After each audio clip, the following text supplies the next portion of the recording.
ALDO NASCIMENTO 1. A Brazilian ex-high Satanist delivered by Jesus Christ of Nazareth, Part 1. 1 About me. Former Macumbairo, practitioner of magic, turned pastor, he tells us about his journey and his infernal descent into the world of occultism. It's been hard to get this far, the devil has struggled in many ways to keep me from giving this testimony. I am from Rio de Janeiro. To see you here, the devil struggled but he lost, because I am here. I had preached on Thursday and 54 souls were converted.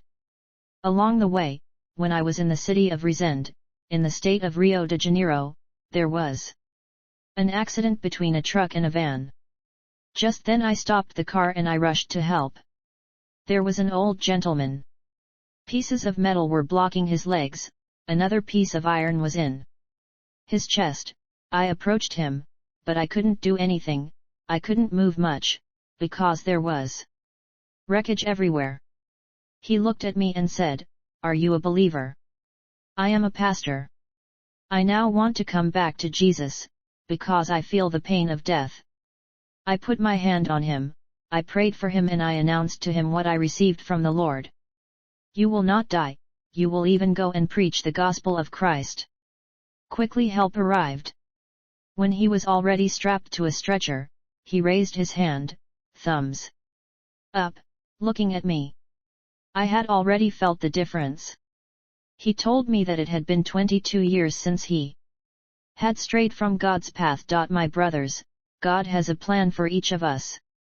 If He wants to bring us back to Himself, He will do it one way or another, but we must not wait to be on the verge of death. Come back when you are healthy, to work for God. Whenever people were waiting for me in a church, because of what I've been through, people expected to see someone much older. I have been a pastor for more than 10 years. I have traveled to 12 countries and in all the states of Brazil. I have been preaching in every little corner of Brazil. I was best known in Brazil in 2004, after a debate and especially when I started to give my testimony. Now I live in the state of Rio, in a city where almost everyone is evangelical, those who are not, are children of believers. At the age of 16, I was already commander-in-chief on the scale of black magic. At that age, I had already dabbled in the Umbanda, Quimbanda, Candomblé, Voodoo, Fetishism, these are religions and mystical practices. I reached rank 33, which is the last rank in black magic. In 1982, I started working for Rede Globo, Brazilian television channel. I worked to consecrate their novelas, Brazilian soap operas, that is to say bless their series and mini-series in the name of Satan. I did several jobs for several people from Globo, for presenters and actors. I did work for Renato Aragao, better known as Diddy dos Triple Haas, humorous troupe. You don't know it, but Diddy is in the second highest grade in black magic. He is a pope of black magic. He has that sweet appearance, but if you step on him you won't live long enough to tell what happened. He is a terrible instrument of Satan. He lives through satanic rituals to obtain prosperity and fame. I also worked for Suxa, actress, singer, and presenter of children's programs. Her nickname translated in black magic means Oxum and Oryxa, they are demonic entities. Suxa works with Exum Miram. He is a small demon who dominates children in her TV programs, and in cartoons, they make children rebellious. It is these spirits that from childhood push little boys to be effeminate and to want to try lipstick, for example. These spirits make little girls lesbians. Children are dominated by these spirits through television. Through these children's programs and cartoons, a satanic force is reaching homes. Not all of the monsters you see in these programs were created by chance. They actually exist in the spirit world before they are portrayed on TV. Lots of cartoons, not all of them, but several of them are dedicated in black magic rituals. I myself dedicated a cartoon on his arrival in Brazil, He-Man. There is a character in this cartoon, a flying figurine, which represents the Exum Kavira or the god of death, in black magic. The opponent of He-Man is called Esqueleto. He is the Exu of death, the god of death in black magic. The characters in these cartoons are not chosen at random. I also dedicated another cartoon on its arrival in Brazil, Thundercats, in which there is an entity called Mumra. It is a caboclo from Angola. A caboclo is a white Indian mestizo, but in Umbanda, the caboclos represent an indigenous people who lived in the past and who were endowed with great intelligence. We can evoke their spirits. Because they have become spirits, they are invoked for various reasons. When Mumra is transformed, he approaches a huge boiling pot. He stretches out his arms and evokes the old evil spirits. He evokes the first demons who came to earth. He transforms this old form, this decadent form, into Mumra, and he then turns into a great demon. Then, 2 cobras grow on its head. On its chest is a cobra with 2 heads. Then he continues with a ritual where he turns and transmits a satanic word cursing children. Mumra is a mummy who transforms into an evil spirit in the cartoon. At this moment he transmits a message, in the name of Lucifer, Prince of Darkness, I curse all those who look at me. This spirit disturbs the children, they no longer respect their parents and become restless. The satanic force is terrible. A cartoon that has been dedicated to Satan gives the power to entities to come to children and disturb them psychologically. They can cause a child to have the idea to kill his parents. There is a caboclo entity named Seven Encruzilhadas. It means 7 crossroads in English. It is the entity that founded the Umbanda, mystical religion. This 7 Encruzilhadas proceeds by means of a Pai Santo. A Pai Santo is a male priest of Umbanda, Candomblé, and Quimbanda, the Afro-Brazilian religions. In Portuguese those words translate as Father of the Saints, which is an adaptation from the Yoruba language word Babalorisha, a title given to the African religion's priests. 7 Encruzilhadas is a very powerful entity, which serves to destroy people drastically. The Pai Santo first conjures up the 7 Encruzilhadas. Then the Pai Santo sends him to possess a determined individual, and this person will kill the person or persons who are asked of him, the father, the mother, the children, whoever. Once the victim is killed, the perpetrator will swear until the end of his life that he did nothing wrong, since it was the entity that used his body to do so. But God has raised an army. It is me and you to fight against the forces of evil. We must dedicate our lives to God. While you waste time on unnecessary leisure, souls are dying at the hands of Satan. Pray for the salvation of souls. You have the possibility through your prayers to not only protect yourself but to curb the harm done to people on the other side of the earth. So take the time to add a few sentences to your prayers for the salvation of souls. These people may not be Christians, they don't even know they can break free from this, they're lost and confused. I was doing jobs for important people in our country. I was working jointly with Tio Chico, known today as Pastor Francisco.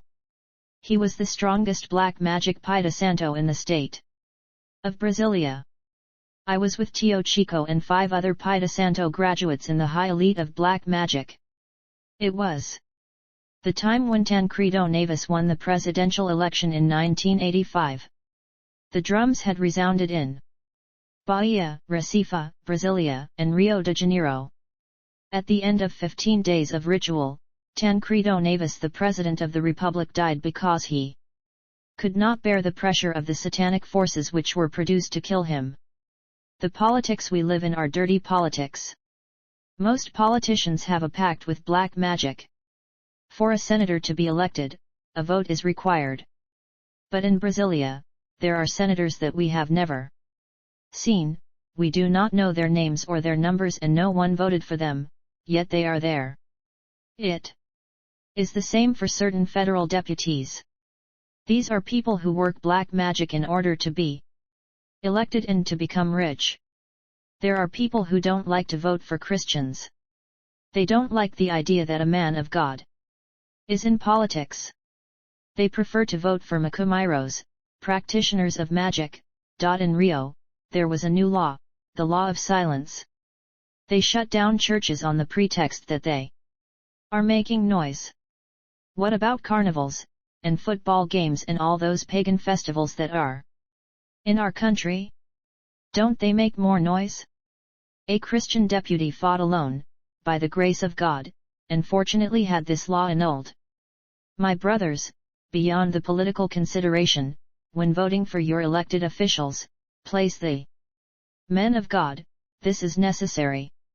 Once in power, these people will defend the interests of God and the Church. The others, you do not know what interests or for whom they work. I was Pai de Santo of the one nicknamed Cabica, Fernando Collor de Mello, former president of the Republic, of Paulo Cesar Farias known as PC Farias. I was Pai de Santo for actors, actresses, etc. Today I work for Jesus of Nazareth.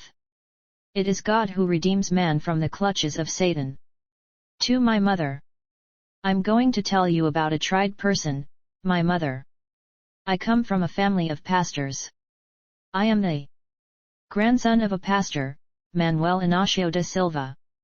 My grandfather was one of the pioneers of the Assembly of God in Recife.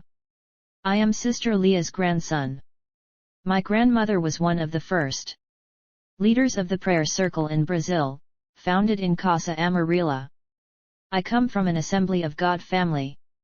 My mother was leading a big prayer circle in our city. She was known as a prophetess. People said she was a vessel of God. In 1968 my mother was pregnant with me. One day when she was in a prayer circle, someone gave her a prophetic revelation. A woman put her hand on my mother's belly, and she said, "Woman, in your womb, there is a male. He will grow up and preach." My mother believed and kept this message in her heart. Time passed, and when I was 5 years old I was part of a church group called the Little Lambs of Christ, yet I was nothing like a lamb, I was rather a little wolf. I was the most terrible child in the church. I disrupted all worship, I knocked down musical instruments, people's Bibles, I ran into the church. When the porter, also in charge of security in the church, came to look for me, I hid under the pews off the church and I slipped between the legs of the faithful and he did not catch me. I was running here and there. No other child was having fun with me. I was terrible, a real plague. Most of the doormen were old, and couldn't control me. And one fine day there was a porter from another city. My uncle, the pastor of this church, asked him to be the church porter. He was very attentive to the slightest noise and as soon as a child started to run he rushed to restore order. A girl was wearing a flounce skirt.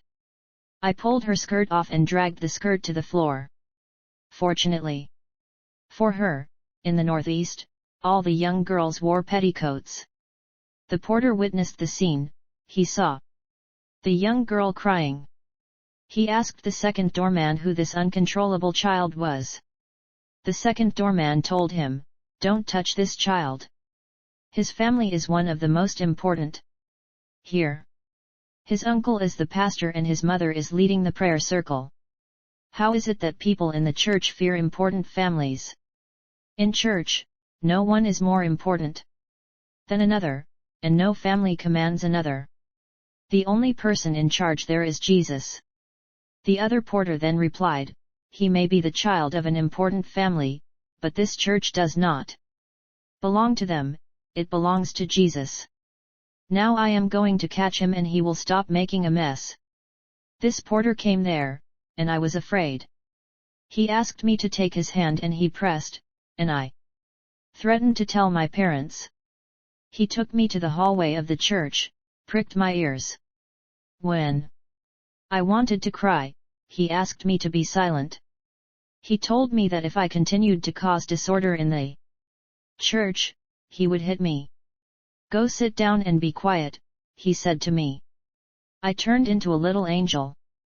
This doorman worked Tuesday and Friday, and during those 2 days I was a real little angel. The other days, I continued to do whatever I wanted. Fortunately my son Jonathan doesn't misbehave like me today. He plays instruments in the church and sings, while I was just the opposite when I was at his age. I had no friends, I often played alone. I was the child of my parents' old age. They gave me a lot of attention and forgave me for a lot of things.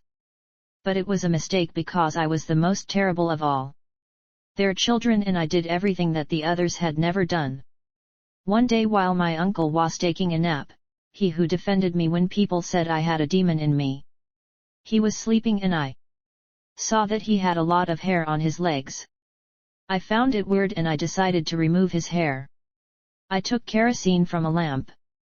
I poured it while massaging her legs. My uncle woke up believing that I was massaging him. While I was spreading the oil, he fell back asleep. I went to get matches and set him on fire. My uncle stood up. It looked like a horror movie. He went running, screaming, desperate. He had second-degree burns. He almost died. I had a bad spirit in me. I saw my uncle burned and I found it very funny. My mother came and helped him. My mom whipped me so hard that day. Then she took some corn which she spread on the ground and asked me to kneel on it for 1 hour. The day everything changed. When my mother went to work, she would ask around who could look after me. No one wanted to. So that is how one day we both went to town to shop. She had to buy fabrics for the tables in the church. The sisters in the church loved my mother very much.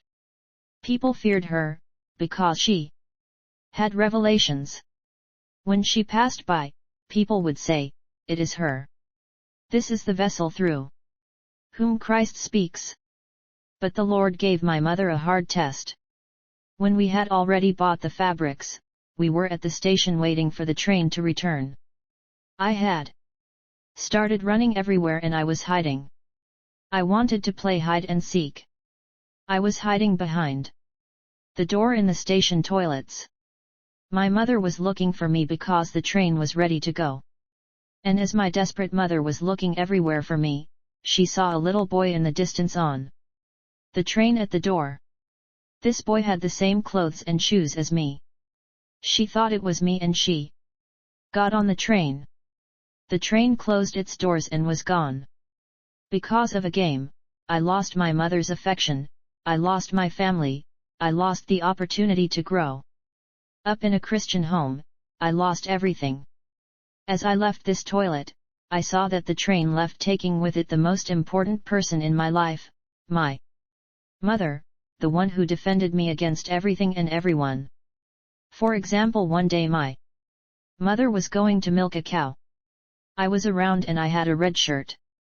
The farmer who was there saw me go to my mother and asked me to change my shirt because cows don't like red. As stubborn as I was, I said, "This is what we will see." I started to provoke the cows. When one of them saw me, it started to charge towards me. At that precise moment my mother saw, she ran towards me to prevent the cow from hitting me and she fell into the mud. In that mud there was a piece of iron that went through my mother's breast and one of the fence posts made her blind in her left eye. She fell there bleeding with one eye sticking out of it. My uncles arrived and I was paralyzed. My mom still ran to kiss me and asked if I was okay. And she said, "Thank God you're doing well." The only love the Bible compares to the love of God is the love of a mother. A mother normally loves her child more than her husband, more than her lover, more than anything. A woman of God loves her children supernaturally. When her children go out, the mother is never at ease. So I was alone in this station, I was crying. Once on the train she realized that the young boy was not me. My father was waiting for us at the other station. When she arrived, my father asked where his son was. My mother replied, I lost our boy. My father managed to find a car from the town hall and returned to Recife. They spent 3 days looking for me. Then they had to go home. My father spoke to my mother, you took away my joy of living, you took away my son. From today you are no longer my wife. As I told you, I was the son of my parents' old age. My parents were already old when I was born.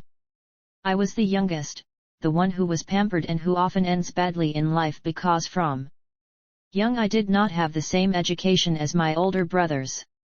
I was shown too much love and few limits.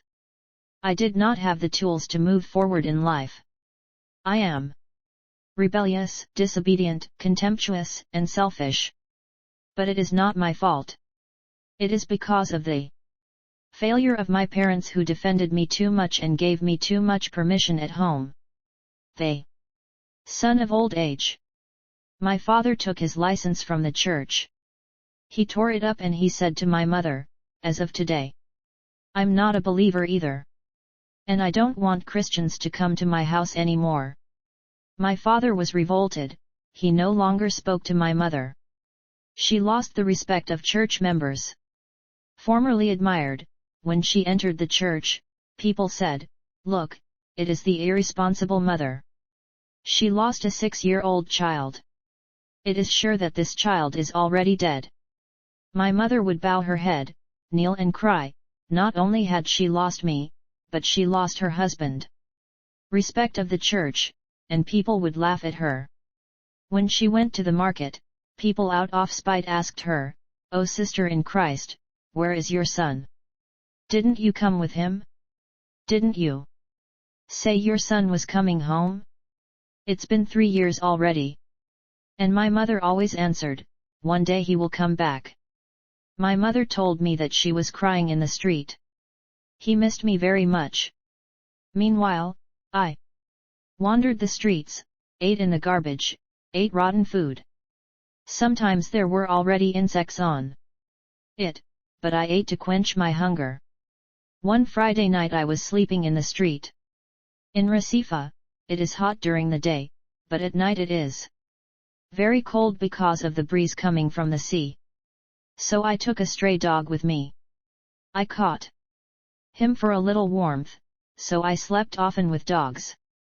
One day some men came and saw me with the dogs. They thought I was an animal rapist and they wanted to catch me to punish me. I heard that and I thought I was going to explain to them that I was using the dogs for warmth and sleep. When I got up, one of the boys kicked me with his boots, which have an iron on the front. When his foot reached my face, the iron broke open my jaw. I still have the scar. He also broke my left jaw at the same time. I fell to the ground. I couldn't scream because my left jaw was open and visible. I got up to flee, and his friend took a brass knuckle. With that iron fist, he hit me where it was already open. I passed out. All night long, I stayed under a bench, bleeding. In the morning a young man who always passed by and gave me popcorn took me to the hospital as soon as he saw me. When the nurse began to sew my mouth, she asked, "Who could have done this to such a young boy?" The doctor said, "A boy like this must be one of those little thieves, sniffer of glue. He certainly stole someone's wallet and he was punished. Quickly finish sewing his jaw and put him outside. He stinks too much." I saw that in their eyes I was nothing, I was nobody, I did not exist. I was kicked out.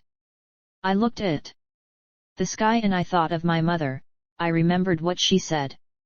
She said that God gave bread and water to the people of the earth so that they would not die of hunger. It had been days since I had eaten. I couldn't eat anything, I had to drink soup or liquid food. But where was I going to find soup? I had no money. When it rained, I would take the mud and drink. I would go to the beach and take the rest off the coconut water that people had drunk. That was my soup. I spent nights hungry. I received a lot of beatings from little street children like me. 4-woman initiation. One day I went to a welfare center believing I was going to be saved. But it was the biggest curse for me. A car stopped and a lady came out distributing soup to street children. I didn't know who she was. She was the most powerful Macumba practitioner, in the state of Pernambuco. She was known as Tia Dinar, Commander-in-Chief of the High Black Magic Squadron. When I had lined up in the queue to receive the soup, she took me out of the line. "Madam, you are not going to give me soup." "Of course I'll do it. I'll take you out of the line, because you're a special child, you'll eat as much soup as you want." She gave me a lot of soup, then she asked me, "Why are you in the street? Don't you have a father? A mother?" "I have, but I got lost and I don't know how to get home." I told her the name of my city. She told me that she didn't know it. "If you want I will take you home. I'll take care of you like a son. Is there food at your place?" "Yes, of course." "Is there a bed to lay me down?" "Yes, of course." "I'm coming." This is how I arrived in the biggest witchcraft center in Pernambuco. She lived there, but it was also a big center, where she received politicians, actors, and actresses etc. Powerful people came there to make a satanic pact or ask for a mystical service. Tia Dinar, that's her name, said to me, "I need you, you will be my substitute, I will teach you the art of magic." I began to know the strength of black magic.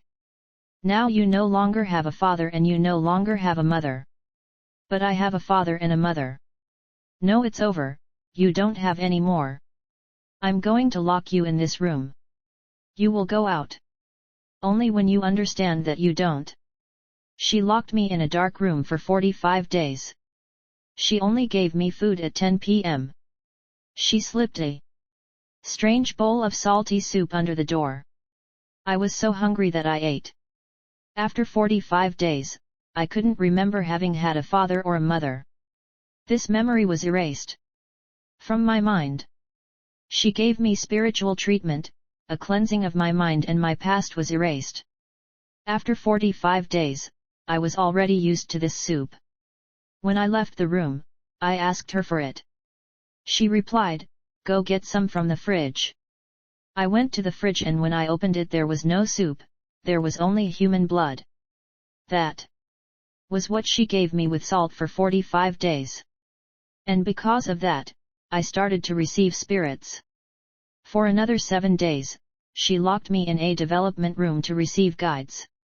The strongest guides are controlled by Babu, Babaria, and Babalorazaz. Baba means father.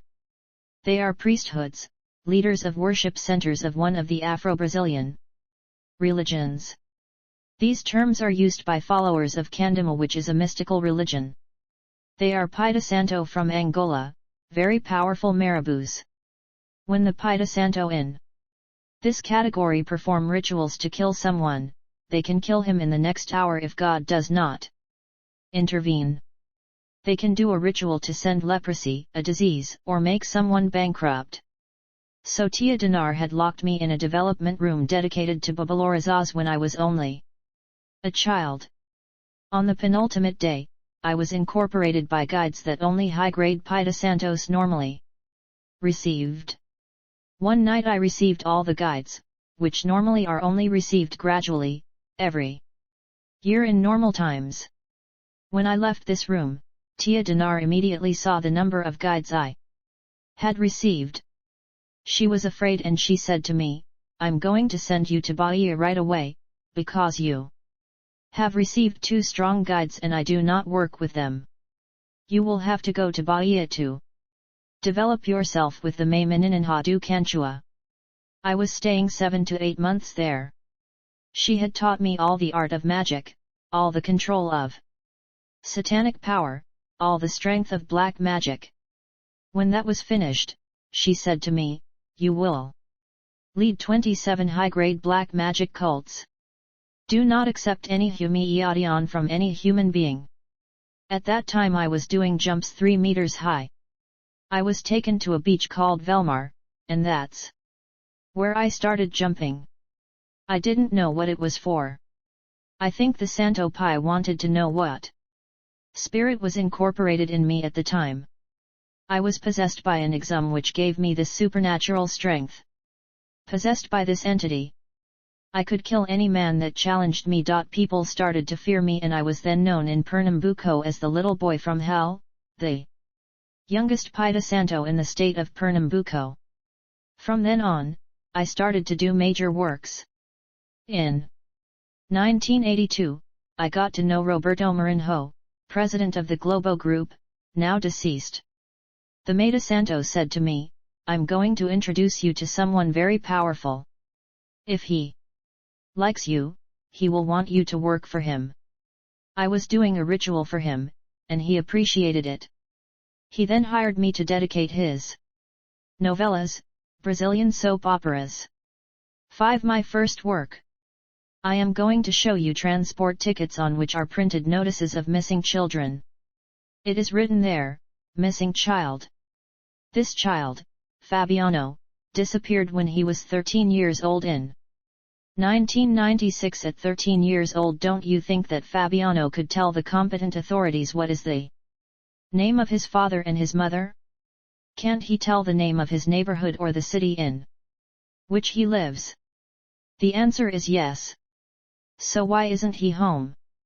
Why has it been so long and no one can find him? I will explain and give you the reason. But first look at this other ticket, where Tatiana, who disappeared in 1992, was also 13 years old. There are several of these papers like this, people who disappeared and never came home again. You know why?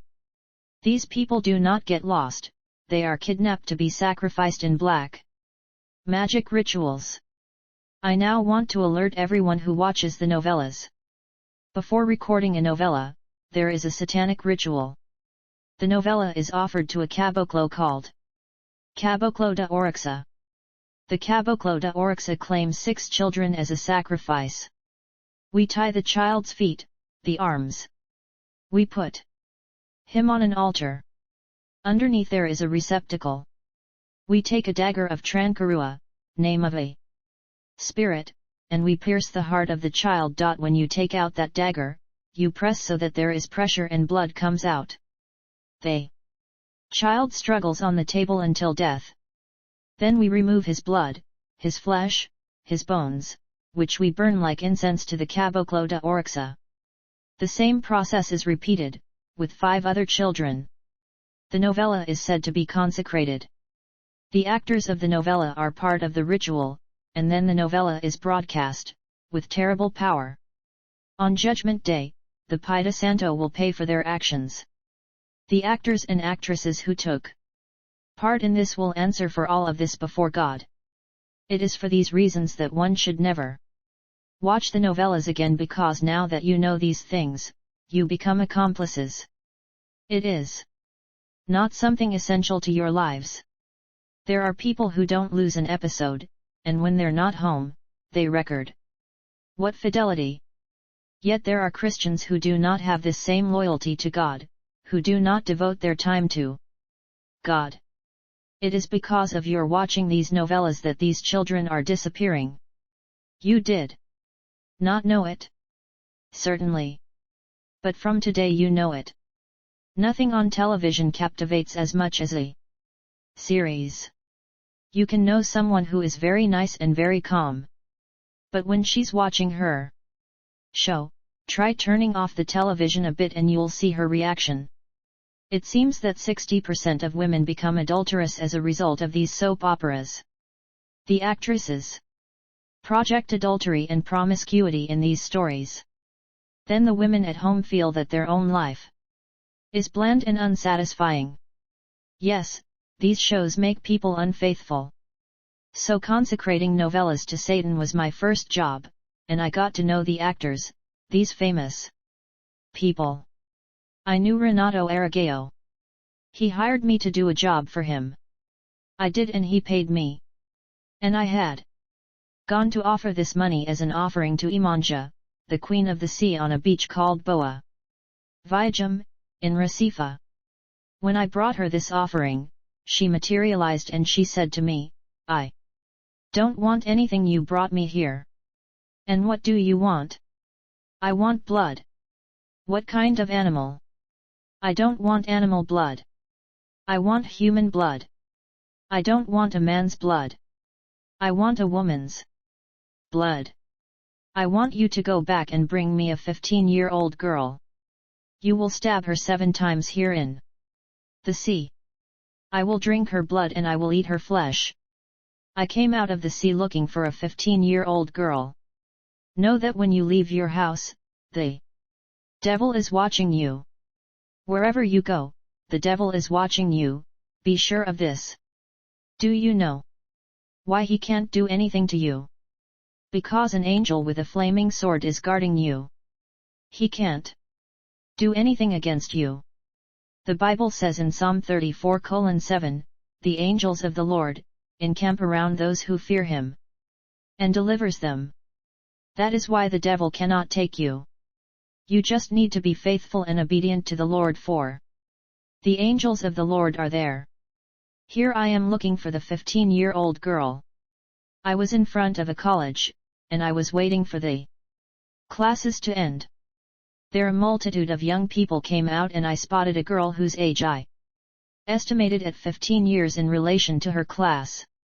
I began to follow her to a street where there weren't a lot of people and I quickly parked my car. I got out, grabbed her by the neck and threw her in the car with her things so as not to leave any traces. I set off towards the beach of Boa Viajam, for the sacrifice. This girl had to die for Renato Aragao to have more success and more money. When I arrived at Boa Viajam beach, this girl was almost passed out. But a police patrol car passed by and she started screaming. I was scared, but I still managed to grab her neck so that she passed out again. When I parked the car, she came out the back door and started running and leaving me behind. Fortunately for me, she was not running towards the city center, otherwise someone could have seen her. She had run to the beach. And this Boa Viajam beach is very wide. Very quickly, I caught up with her. This young girl was white-skinned. Her eyes were red. She had cried so much. She was desperate with the fear of death and I had this dagger in my hands. "If you run, I will open your arm and you will bleed into the water. It is better that you come quietly. I will kill you quickly and you will not even feel the pain of death." This young girl was desperate, she was afraid of losing her life, her future. I was the devil's instrument, so killing her meant nothing to me. I approached her to grab her and carry her into the sea. But she took a step back and raised her hand. I thought she wanted to fight, so I approached her again and she shouted very loudly, "Satan, by the power of the name of Jesus I cast you out now." At that moment a strong light came out of the girl and made me fall. I had my spirits in my body. And I had fallen to the ground.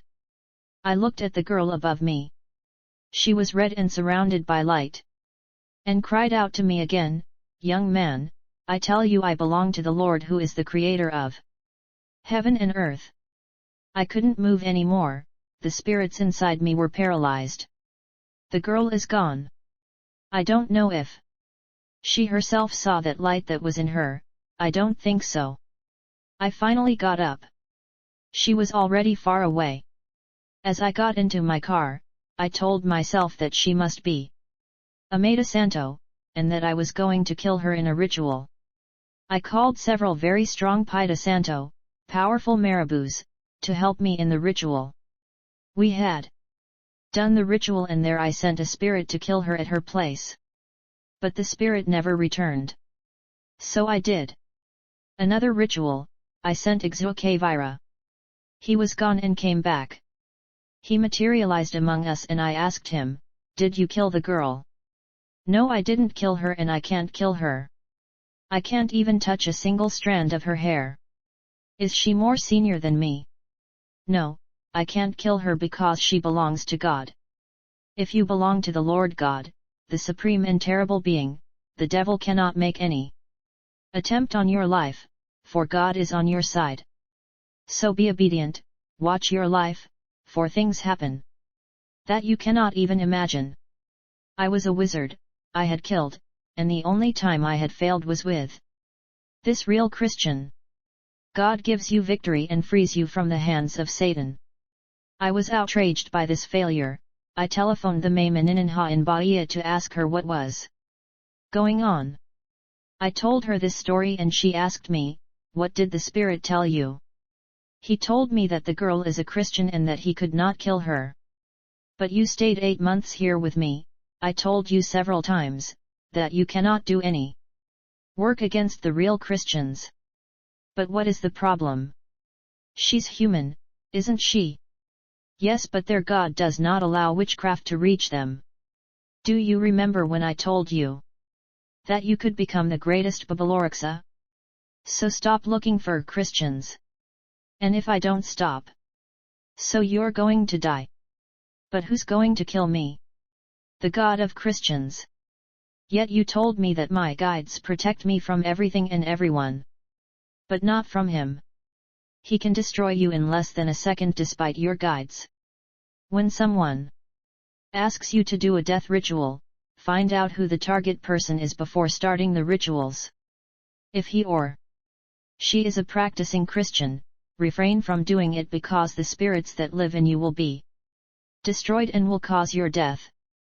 15 days later, a young girl looked for me, saying, "They told me you were doing death jobs." "I wanted to kill a woman." "What did she do to you?" "She didn't do anything, but she's with a man I'm in love with." "Are you dating him?" "Yes, I'm going out with him, but she's her husband and I want to kill her to keep him." "Do you have money?" "Yes, no matter how much it takes, I'll pay." "Bring me a picture of the girl and find out what her religion is." "Okay." She brought me the picture and to find out about the religion of this woman, I asked her, "So, what religion does she belong to?" "That's not what you think at all. She doesn't attend any mystical center. She's not made a santo, or any of that, she's a poor woman." "Yes, but I want to know what religion does this poor woman belong to as to whether I can kill her. These are the kind of poor women who go to church." "Then you have to find another Makumairo, wizard, to kill her." "Why?" "I told you she has no protection, she doesn't see a Santo Pai, she doesn't wear any charms on her, so she is accessible. This poor woman, as you say, I am not able to kill her. Her God does not allow entities to enter her life to kill her. Make no mistake, my brothers, do not practice any ritual, do not go and consult anyone except your God. Whatever you need, ask God yourself. Ask yourself, what does the Bible say about this? You have to lock yourself in your room and talk to God and He will be there. Do you think you can consult marabouts, listen to advice from people who practice magic, and after this, come kneeling before the Lord? Do you think you are protected? Choose your side, be faithful to God. And He will be faithful to you." So I had stopped working against Christians. It was also at this time that I dedicated the novella Tita do Agresti. It was a period when certain crimes that I had committed had been discovered. The people, kidnappers, who worked for us bringing us children had been imprisoned. They disclosed the name of the center and myself. The federal police came to pick me up. I had to be put in the high-security prison of the state of Pernambuco, because prisoners wanted to kill me, because they had learned that I was sacrificing children. I was sent to São Bernardo prison in Alagoas. But Sao Bernardo newspapers and television revealed that the biggest child eater of Pernambuco arrives in town, the Pai de Santo Meninho do Inferno, a terrible Macumiro, sorcerer. All the prisoners were waiting for me to kill me. The population was in revolt. The police car I was in was pelted with stones. I was 20 at the time, and I wondered what I had done to the people to make them want to kill me. I was placed in an isolated cell. When I was sent out for a walk, I received beatings from all sides. From the other prisoners. Once while I was queuing for lunch, a prisoner came with a dagger and said, "Macumiro, you are going to die right away." He thrust the dagger in my stomach and the blade went to lodge itself in my spine. When he pierced me, he was still moving the dagger, telling me that I was going to die. Then when he removed the dagger from my stomach, the blood started to squirt and I had collapsed on the ground. The other prisoners approached and started kicking me in the head.